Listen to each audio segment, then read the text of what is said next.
تمام تعریفیں اس اللہ کے لیے ہیں جو بہت بڑا، بلند و بالا، عظمت و کبریائی والا، عظیم الشان ہے۔ میں اپنے رب کی ان نعمتوں پر اس کی حمد و شکر بجا لاتا ہوں جنہیں اس کے سوا کوئی شمار نہیں کر سکتا۔ میں اور گواہی دیتا ہوں کہ اللہ وحدہ لا شریک کے علاوہ کوئی سچا معبود نہیں، اور وہی صاحب فضل و عطا ہے۔ اور میں گواہی دیتا ہوں کہ ہمارے نبی و سردار محمد صلی اللہ علیہ وآلہ وسلم اس کے بندے اور سب سے افضل و عادات و خصائل میں منفرد رسول ہیں۔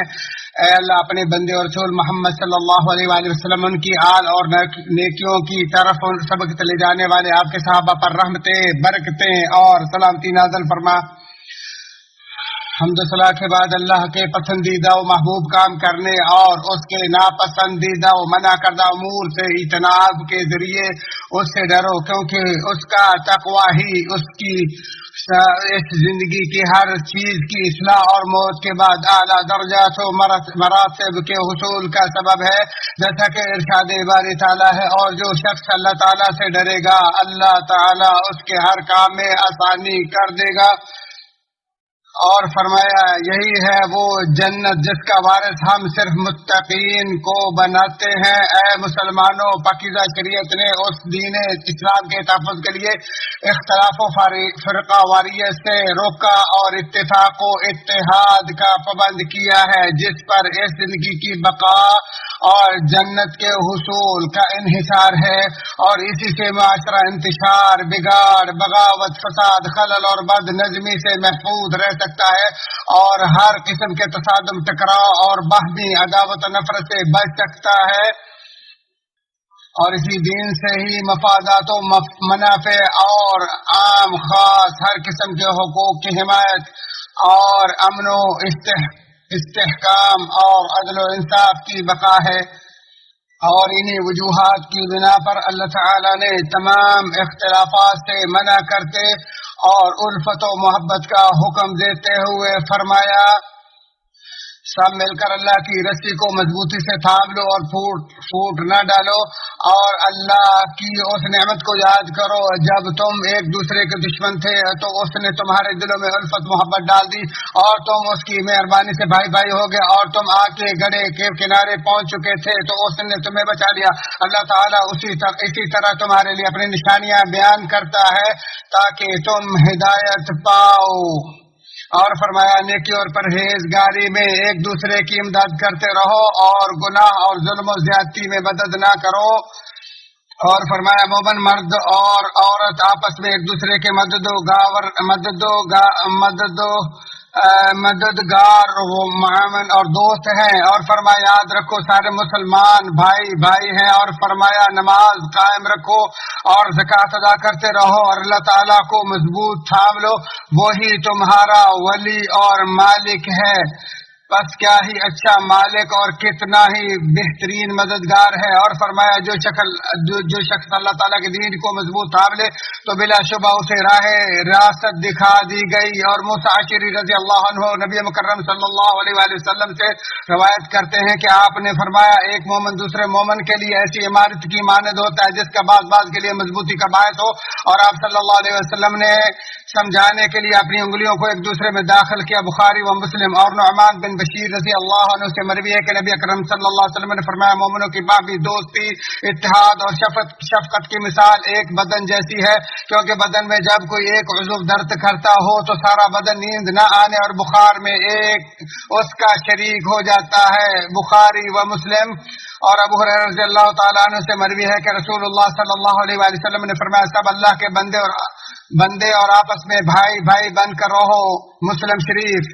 باہمی اتحاد و اتفاق، تعاون، ہمدردی، اجتماعیت، حق کی پشت پناہی اور اختلاف و تفرقہ بازی سے دوری، لوگوں کا وسیع سہارا، معاشروں کی پناہ گاہ، سب کے لیے مقام امن، دین کی طاقت، دنیاوی مفادات کا تحفظ، گمراہ کن فتنوں سے بچاؤ اور دشمنوں کے مکر و فریب اور نقصانات سے عافیت و سلامتی کا ضامن ہے۔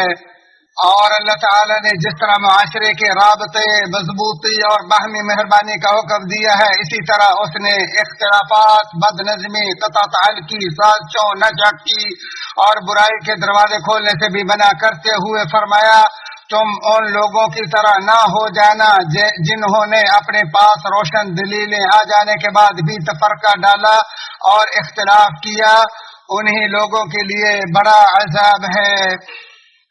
اور فرمایا آپس میں اختلاف نہ کرو ورنہ بزدل ہو جاؤ گے اور تمہاری ہوا اکھڑ جائے گی۔ اور فرمایا ان لوگوں کے مشرکین میں سے نہ ہو جاؤ جنہوں نے اپنے دین کو ٹکڑے ٹکڑے کر دیا اور خود بھی گروہ گروہ ہو گئے، اور ہر گروہ اسی پر خوش ہے جو اس کے پاس ہے۔ اور نبی اکرم صلی اللہ علیہ وآلہ وسلم نے فرمایا مسلمان کا بھائی ہے، لہذا وہ نہ اس پر ظلم کرے، نہ اس کو ذلیل کرے، نہ اس سے جھوٹ بولے، نہ اس کو حقیر جانے۔ اسی طرح مسلمان کی سب چیزیں جیسے اس کا خون، مال اور عزت آبرو دوسرے مسلمانوں پر حرام ہے۔ اسے مسلم نے ابو ہریرہ رضی اللہ تعالی عنہ کی حدیث سے روایت کیا ہے۔ اور آپ علیہ الصلوۃ والسلام نے فرمایا ایک مسلمان دوسرے مسلمان کا بھائی ہے، پس وہ اس پر ظلم نہ کرے اور نہ ہی اس پر ظلم ہونے دے۔ اسے بخاری مسلم نے ابن عمر رضی اللہ عنہما کی حدیث سے روایت کیا۔ اور آپ علیہ الصلوۃ والسلام نے فرمایا ایک مسلمان دوسرے مسلمان کا بھائی ہے، لہذا وہ اس کے ساتھ خیانت نہ کرے، اس سے جھوٹ نہ بولے اور نہ ہی اسے بے یارو مددگار چھوڑے۔ اسے ترمذی نے ابو ہریرہ رضی اللہ تعالیٰ عنہ کی حدیث سے روایت کیا ہے۔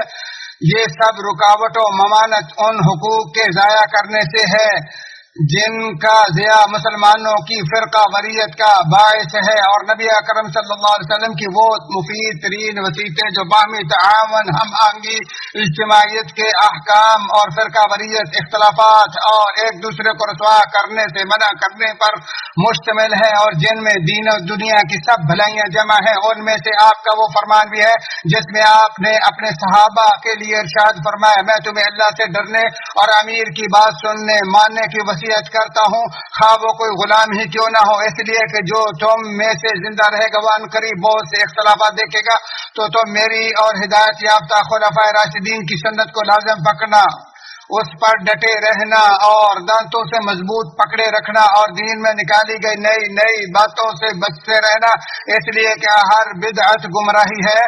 اس حدیث کو ابو داؤد اور ترمذی نے عرباض بن ساریہ رضی اللہ عنہ سے روایت کیا، اور ترمذی نے کہا یہ حدیث حسن صحیح ہے۔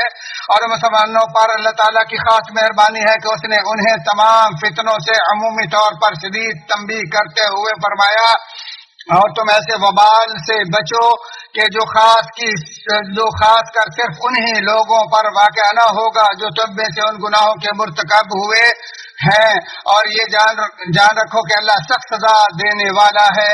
مفسرین کہتے ہیں یعنی ہر اس موذی فتنے کے اسباب سے بچو جو تمہیں بھی عقاب الہی کا شکار بنا دے، اور جس طرح پاکیزہ شریعت نے عام فتنوں سے ان کے نقصانات کی وجہ سے منع کیا ہے، اسی طرح ان خاص فتنوں سے بھی روکا ہے جو صاحب فتنہ کے ساتھ ساتھ دوسرے عام لوگوں کے لیے بھی نقصان کا باعث ہوتے ہیں۔ اسی لیے شریعت نے ہر شخص کو جماعت سے الگ تھلگ ہونے سے منع کیا ہے، جیسا کہ ابو ذر رضی اللہ عنہ نبی مکرم صلی اللہ علیہ وآلہ وسلم سے روایت کرتے ہیں کہ آپ نے فرمایا جس نے جماعت سے ایک بلشت بھی علیحدگی اختیار کی تو اس نے اسلام کا قلادہ اپنی گردن سے اتار پھینکا۔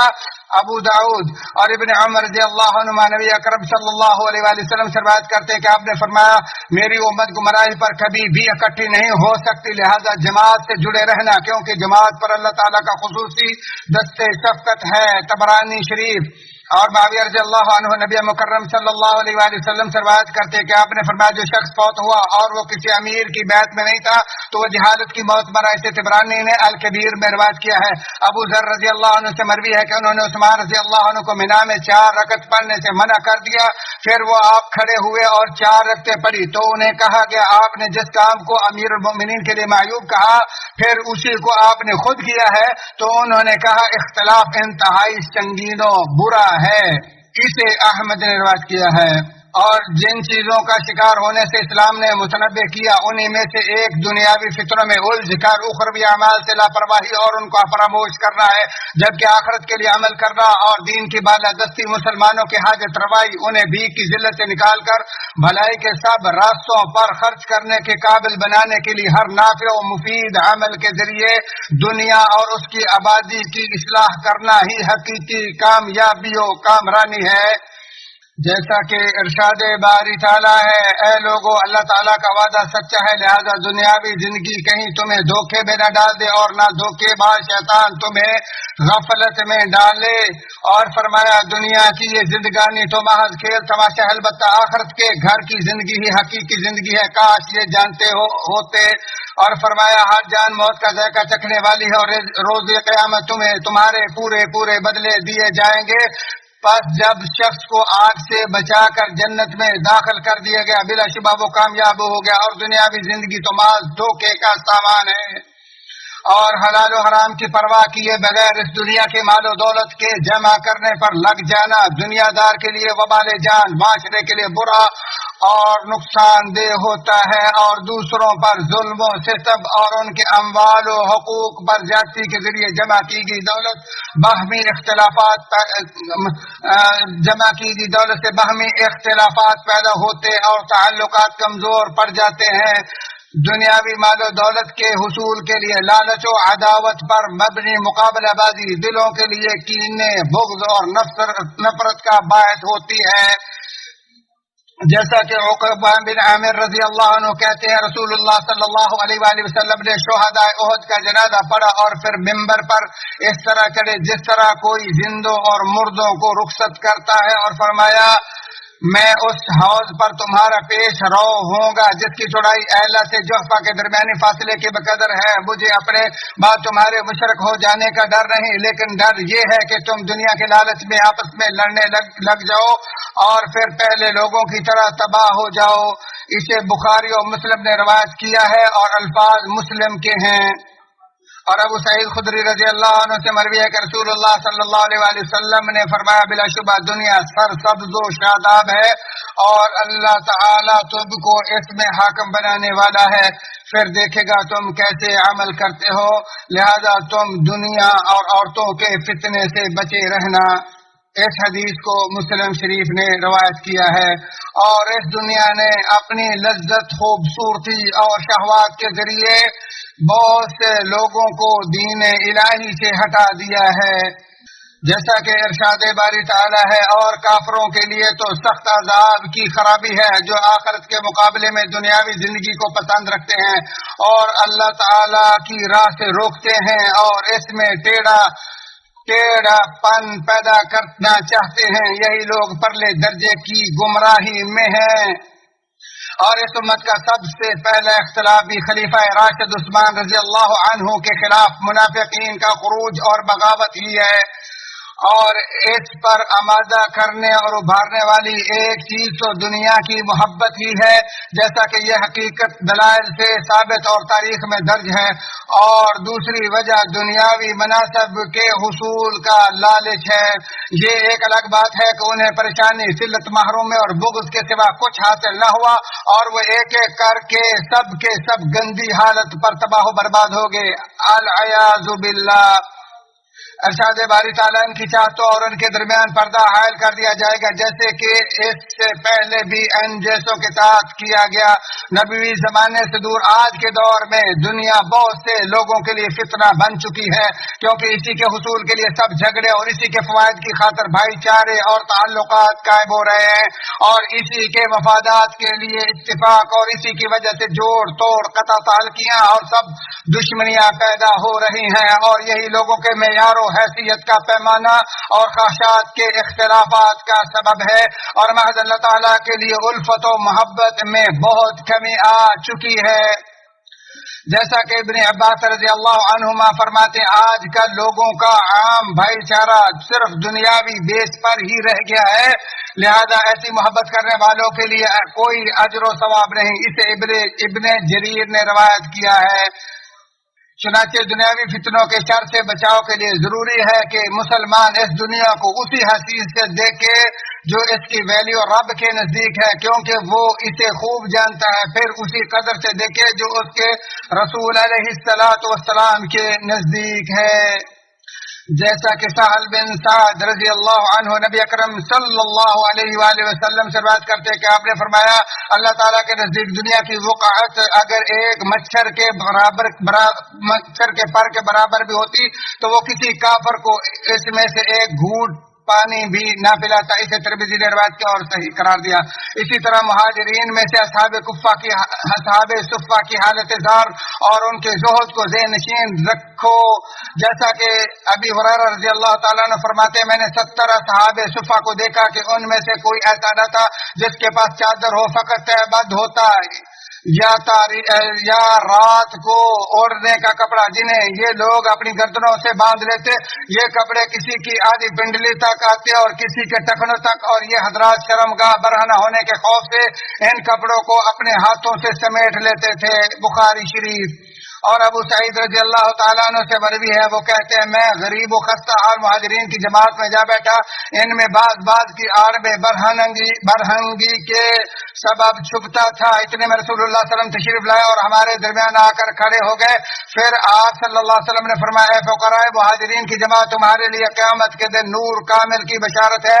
تو تم لوگ جنت میں مالداروں سے آدھا دن پہلے داخل ہوگے اور اس کی مقدار 500 سال ہوگی. اسے ترمذی اور ابو داؤد نے روایت کیا اور الفاظ ابو داؤد کے ہیں. اور اے مسلمانوں کی جماعت, ان کی جہود کی بدولت ہی آج تم پر دنیاوی نعمتوں کی بھرمار ہے. لہذا تم اس پر اللہ تعالیٰ کا شکر ادا کرو اور اس کی عبادت کرو اور اس کی نافرمانی سے بچو, اور دنیاوی زندگی سے کنارہ کشی, لڑائی جھگڑے سے بچاؤ کا سبب ہے. جیسا کہ نبی اکرم صلی اللہ علیہ وآلہ وسلم نے فرمایا, تم دنیا سے بے رغبتی رکھو, اللہ تعالیٰ تم سے محبت کرے گا, اور جو کچھ لوگوں کے پاس ہے اس سے بے نیاز رہو, لوگ تم سے محبت کریں گے. اسے ابن باجہ نے سعد بن سعد ساعدی رضی اللہ عنہ کے حدیث سے روایت کیا ہے. نبوی کہتے ہیں یہ حدیث حسن ہے. اور جو اس سے مراد حرام چیز سے کنارہ کشی اور اس کا چھوڑنا, جو کچھ اللہ تعالیٰ نے تمہیں دیا ہو اس پر قناعت کرنا, آخرت کے لیے عمل کرنا, دنیا پر جھکنا نہ ہی اس پر مطمئن ہونا, جو لوگوں کے پاس ہو اس کے طمع سے اپنے نفس کو بنا کرنا, اور جو اللہ نے کسی کو عطا کیا ہو اس پر حسد سے باز رہنا ہے. اے مسلمانوں, معاشرے کی حفاظت و اصلاح, مضبوطی و طاقت اور اس کے فتنوں کے طوفانوں کے سامنے ڈٹے رہنے, دشمنوں کی سازشوں کو ناکام بنانے اور ہر شریر کے فساد کو دور کرنے کا دار و مدار سلف صالحین کے منہج کے مطابق حکمرانوں کی خیر خواہی اور ہمیشہ نصیحت کرنے پر ہے, تاکہ اللہ تعالیٰ کے فرمان نیکی و تقوی پر ایک دوسرے کا تعاون کرو کی مراد ہمیشہ سچ ثابت ہوتی رہے. جیسا کہ آپ علیہ السلام نے فرمایا, اللہ تعالیٰ تمہارے لیے 3 چیزوں کو پسند کرتا ہے. وہ پسند کرتا ہے کہ تم اس کی عبادت کرو اور اس کے ساتھ کسی کو شریک نہ کرو, اور اس کی رسی کو سب مل کر مضبوطی سے تھامے رکھو اور پھوٹ نہ ڈالو, اور جسے اللہ تعالیٰ تمہارا حاکم بنائے اس کے ساتھ خیر خواہی کرو. اسے مسلم نے ابو ہریرہ کی حدیث سے روایت کیا ہے. اور ارشاد باری تعالیٰ, ایمان والو اللہ رسول اور تم میں سے اختیار والوں کی فرما برداری کرو, پھر اگر کسی چیز میں اختلاف کرو تو اسے اللہ اور رسول کی طرف لٹاؤ, اگر اللہ تعالیٰ اور روز قیامت پر تمہارا ایمان ہے. یہ بہت بہتر اور باعتبار انجام بہت اچھا ہے. اللہ تعالیٰ جب بھی اختلاف ہو تو اللہ اور اللہ کے رسول کی عدالت میں اپنا فیصلہ لے جانا چاہیے. اللہ تعالیٰ میرے اور تمہارے لیے قرآن عظیم کو بابرکت اس کی آیات و ذکر حکیم کو نفع بخش بنائے, اور ہمیں سید المرسلین کے طریقے اور درست بات سے فیضیاب فرمائے. اسی پر اکتفا کرتے ہوئے اپنے تمہارے تمام مسلمانوں کے لیے تمام گناہوں کی اللہ تعالیٰ سے بخش طلب کرتا ہوں. تم بھی اسی سے بخش طلب کرو, بے شک وہ بخشنے والا مہربان ہے.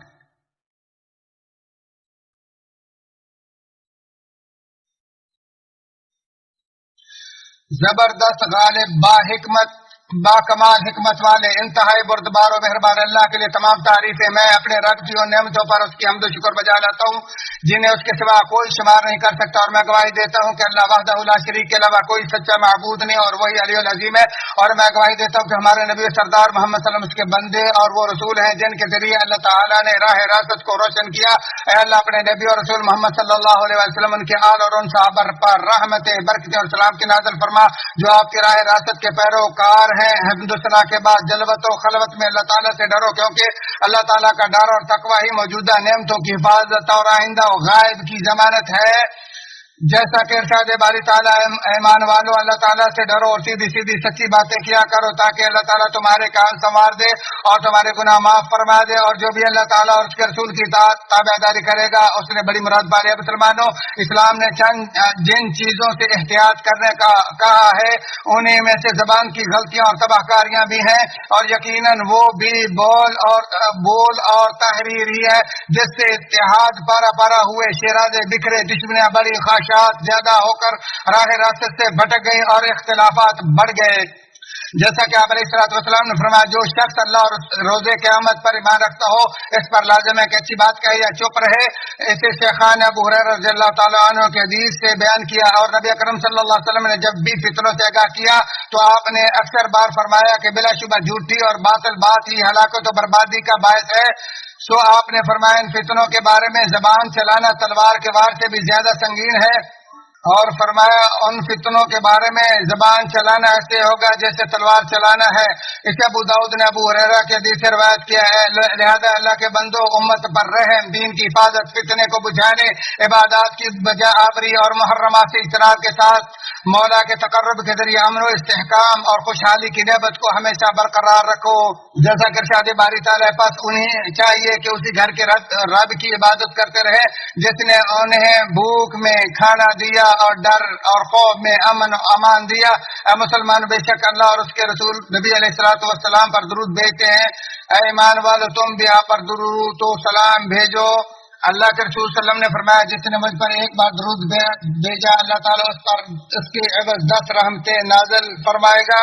اے اللہ اپنے پیارے پیغمبر جناب محمد رسول اللہ صلی اللہ علیہ وسلم پر اسی طرح رحمتیں برکتیں نازل فرما جس طرح تو نے ابراہیم علیہ السلام اور ان کے آل اولاد پر رحمتیں برکتیں نازل فرمائی۔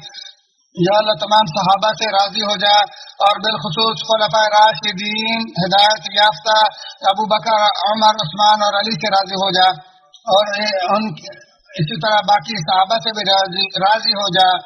اللہ ان تمام پر اپنی رحمتیں اور برکتیں نازل فرما، اور ان کے متبعین پر اور قیامت تک نیکی میں ان کے پیروکاروں پر رحمتیں برکتیں نازل فرما۔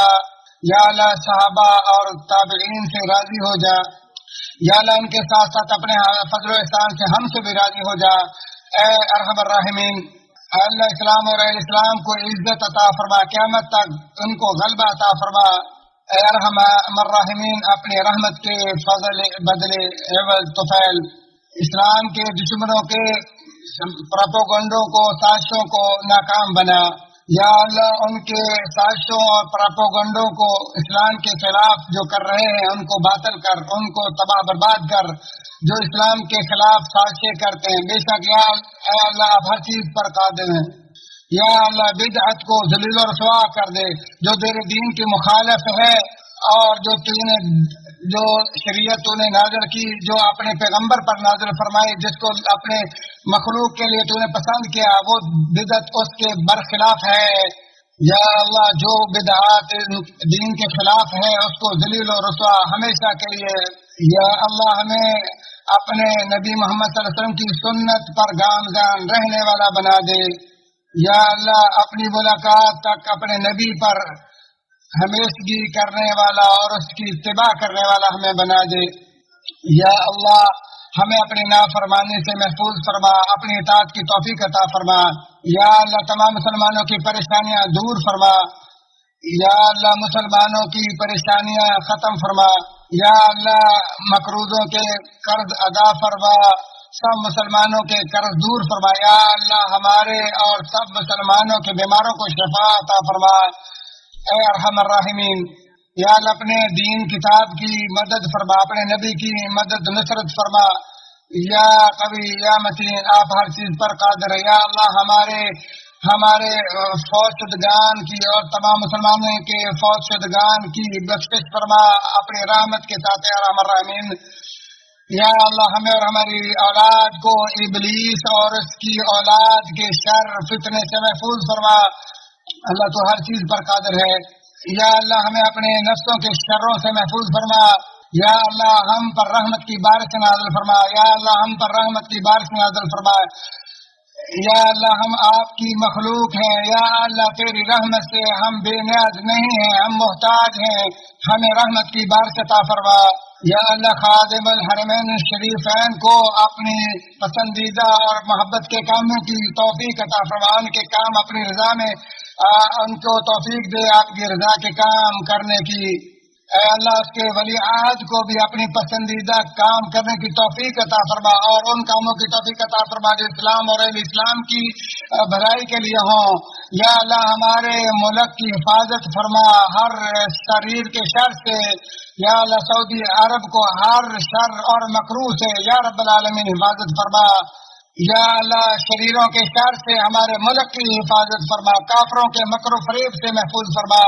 اے اللہ ہم سے ہماری نیکیوں کو دعاؤں کو قبول فرما، اللہ ہمیں دنیا آخرت کی بھلائیاں نصیب فرما، عذاب نار سے محفوظ فرما۔ یا اللہ ہمارے دلوں کو اپنی اطاعت پر ثابت قدم کر، حق کو ہمارے سامنے واضح کر دے، اور گناہ کو بھی ہم پر واضح کر اور اس سے بچا۔ اللہ ہمارے اگلے پچھلے گناہوں کو معاف فرما۔ یا اللہ ہم آپ سے جنت کا سوال کرتے ہیں، جنت کے قریب کرنے والے اعمال کی توفیق مانگتے ہیں۔ اللہ کے بندوں کثرت سے اللہ کا ذکر کرو، شکر ادا کرو۔ اللہ تعالیٰ تمہیں عدل و انصاف کا حکم دیتا ہے، العظیم جلیل کا ذکر کرو، شکر کرو۔ اللہ کے ذکر سب سے بڑھ کر ہے، جو تم کرتے ہو اللہ اس سے خوب آگاہ ہے۔